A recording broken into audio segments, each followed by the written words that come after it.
Привет всем, кто любит историю, сражения и эпичные повороты судьбы. Сегодня мы с вами отправимся в 48-й год до нашей эры, в жаркую и пыльную равнину Фарсала, где развернулась одна из самых судьбоносных битв в истории Древнего Рима. Это была не просто схватка двух армий. Это был момент, когда решалась судьба республики, а может быть и всего западного мира. Битва при Фарсале – это столкновение двух гигантов – Гая, Юлия Цезаря и Гнея Помпея Великого. Два человека, которые когда-то были союзниками, даже родственниками через брак, а теперь стали заклятыми врагами. Давайте разберем, как это произошло, почему битва закончилась так, как закончилась, и что она значила для Рима. Сначала немного контекста, чтобы вы почувствовали накал страстей.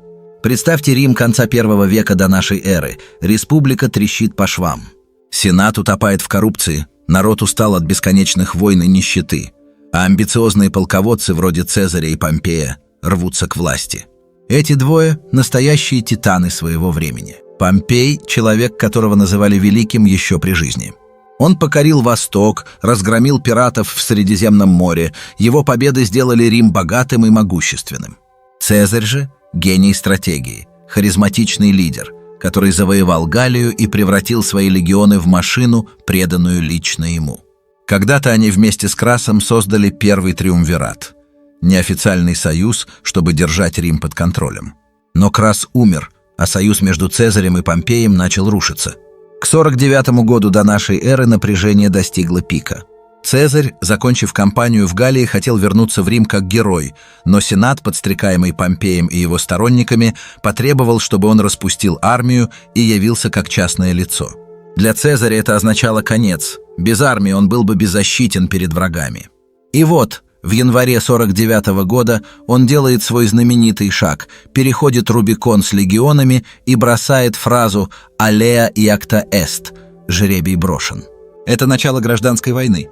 Помпей, поддерживаемый Сенатом, бежит из Италии в Грецию, собирает огромную армию и готовится дать отпор. И вот мы подходим к Фарсалу, кульминации этой драмы. Теперь представьте сцену. Август 48 года до нашей эры. Равнина в Центральной Греции. Жара, пыль, напряжение витает в воздухе.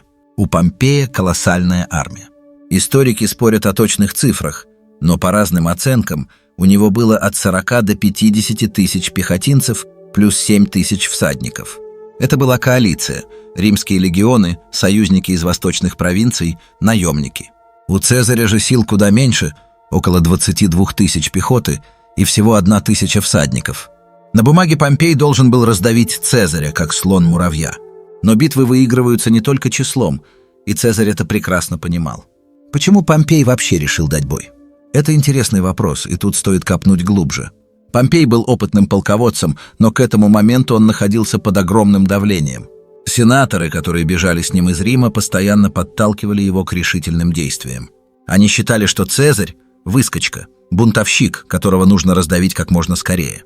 Помпей же, возможно, хотел переждать, измотать Цезаря, у которого заканчивались припасы. Но в итоге он уступил, и это стало его роковой ошибкой.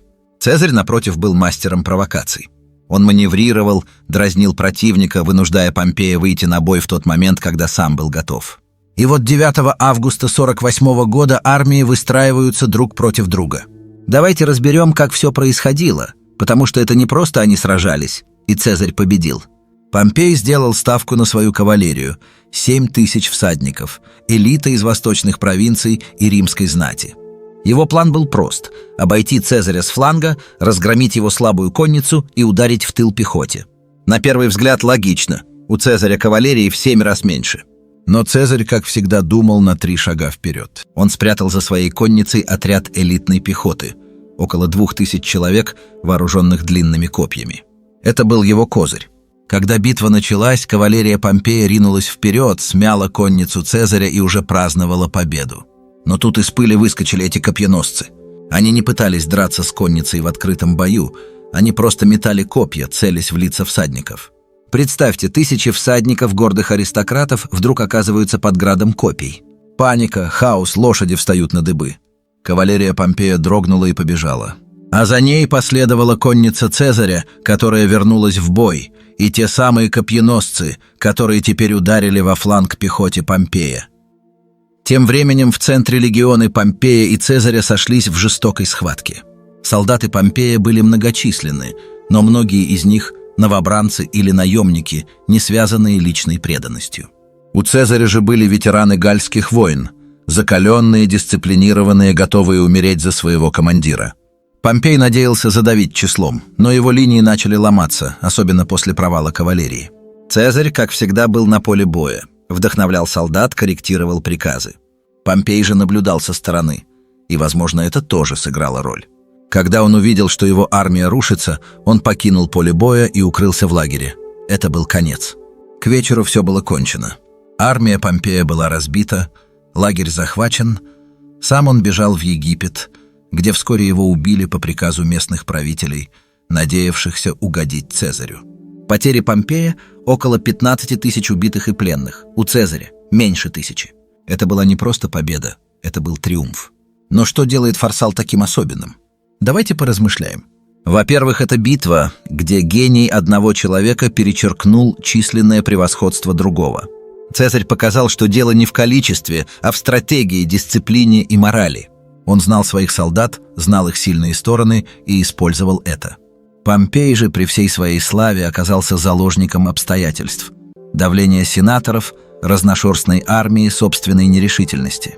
Во-вторых, Фарсал – это конец эпохи. После этой битвы Римская республика фактически умерла. Цезарь стал диктатором, а затем через несколько лет его наследник Октавиан превратил Рим в империю. Помпей был последним защитником старого порядка, пусть и несовершенного.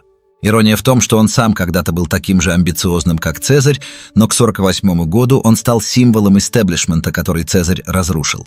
А еще Фарсал – это человеческая драма. Два человека, которые могли бы править Римом вместе, довели ситуацию до войны. Помпей был старше, осторожнее, возможно, устал от бесконечных кампаний. Цезарь – дерзкий, уверенный, готовый рисковать всем.